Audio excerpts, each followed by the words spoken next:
Welcome to the Doctor Whom video blog series.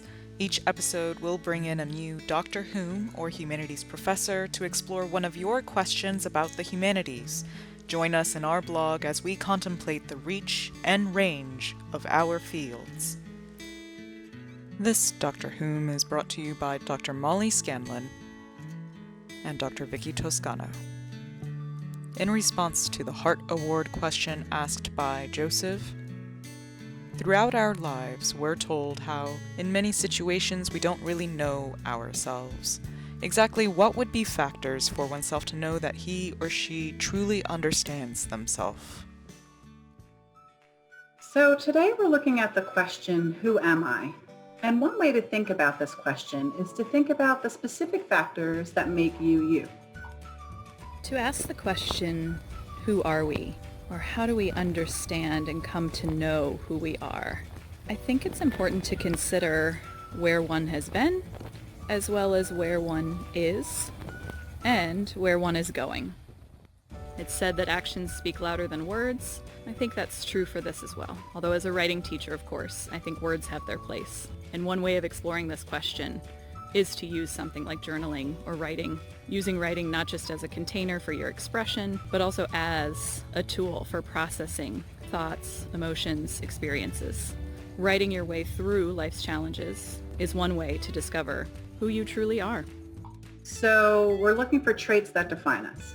And using language from Aristotle, he talks about this notion of essential features. So what features are essential to me that make me who I am?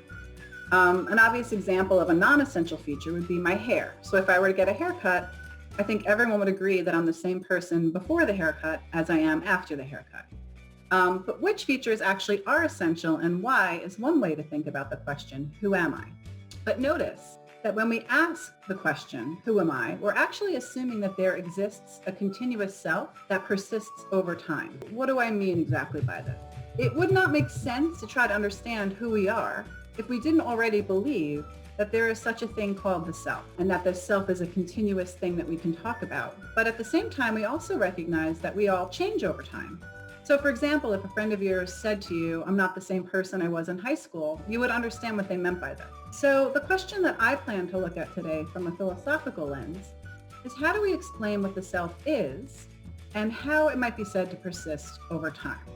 I think it's also important to consider what aspects of ourself are consistent across our experiences in life. I think this may be the only way to really know who we are, and also to understand that our identities, our senses of self, always changing. They're always evolving. So I, Vicky Toscano, when I was 5 years old, I had a surprise birthday party. And I remember very vividly walking into the room and I had a slinky in my hand. I was playing with the slinky and I was looking down. And all of a sudden, everybody shouted, surprise! And I look up and I was very excited and I dropped my slinky.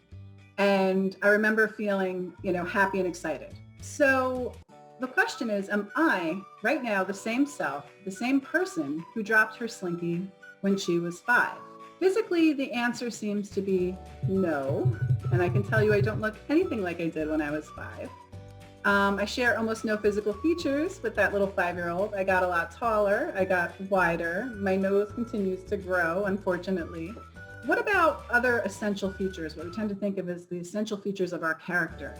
I remember when I was 5, I asked a lot of weird questions. Like I remember bugging my parents about how to tell the left sock from the right sock. But it doesn't really represent the sort of intellectual curiosity that I think of as an essential feature of myself now. I didn't really have that, honestly, back then when I was 5 years old. So what makes us think that we are the same person over time, that there is something called the self that persists through all of the changes that we undergo throughout our life, that entitles us to talk about ourselves in the first person, as in, back when I was 5 years old, I had a surprise party. And it is the project of various philosophers to try to answer this question. So all of the various answers I think are enlightening and they're all thought-provoking, and all the answers have problems. And today we're going to look at just one of those answers to give you an idea of the kinds of approaches that philosophers would take. So John Locke's answer to the question of who am I was really simple. He basically said we are our memories. So I'm going to quote from him. As he put it, quote, when we see, hear, smell, taste, feel, meditate, or will anything, we know that we do so. And as far as this consciousness can be extended backwards to any past action or thought, so far reaches the identity of that person. It is the same self now that it was then. This rather simple answer actually makes a lot of sense in many ways. I know I'm the same person as that 5-year-old at her surprise party because I actually have her memories. And I don't just have memories of the event, I have her memories of the event. I see the event as happening from her perspective, right? I'm the same person as that 5-year-old because I share her memories. I'm also the same Vicky that played the trumpet in high school because I remember doing that, even though when I try to play the trumpet now, I sound like a dying cow. I'm also the same Vicky who came up with these examples just a few days ago when I was trying to write up this little script to try to explain this, because I remember I'm trying to come up with these silly examples. So regardless if every single thing about me has changed since I was 5 years old, I'm still the same self because I remember being that self. So is anyone starting to spot the intrigue here? There's some problems. First of all, what does this mean for people who get amnesia or Alzheimer's and lose their memories? What does this mean for someone who happens to have a terrible memory and remembers very little of their past experiences, like me? Whenever I have a high school or college reunion and my friends remind me of all the things we did together, I don't remember 90% of doing those things. Does that mean I wasn't the self who did those things? And what about the memories people have that actually never happened? Of course, the other thing is none of us actually have perfect recall of every moment throughout our past history. So if our memory is discontinuous, does that mean that our self is also discontinuous? And this is obviously an important question for this particular idea. And worse yet, really, for this theory of self, is that when we start to use thought experiments to see if this answer is right, we start to see things getting even more problematic. So one famous thought example was created by an American philosopher by the name of Meredith Michael. And she asks her reader to imagine that an evil scientist has kidnapped you and tells you that tomorrow at 5 p.m., he's going to torture you horribly. So he's going to pull out your fingernails. I mean, picture horrible physical torture. But then he tells you that tomorrow at 4:58 p.m., he's going to remove all of your memories and he's going to implant all of the memories of Ronald Reagan. So she asks, does that mean you shouldn't worry about the torture because you won't be the same self when you undergo this torture because you won't have your memories, you'll have Ronald Reagan's memories? Meredith Michaels asks her reader to look at your fingernails when you're thinking about whether you're worried about being tortured. So, I mean, her point is actually pretty clear that we actually do think it's us, ourself, that's going to be tortured at 5 p.m., even if we're being tortured while thinking we're Ronald Reagan. This seems to show that even if memories play a role in identifying the self over time, the self, who we are, cannot be reduced simply to the continuity of memory.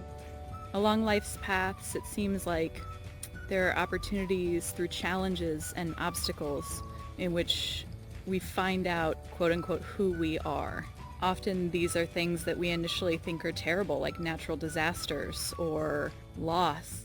But often it's those very same situations that teach us what we're capable of, what we truly believe, how we think humanity should behave.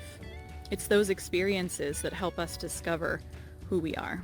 So honestly, every experience in life is an opportunity to find out who we are through what we do, the choices we make, the people we choose to love, the people we choose to cut out of our lives, how we choose to spend our time, where we put our energy. I think all of these are factors that help us understand who we truly are. So I'm going to go ahead and leave it here and let you guys think about it a bit. And the next time you ask yourself, who am I? Don't forget to stop and consider why you believe that there is any such thing as you, a self that is continuous and persists over time at all. Thank you.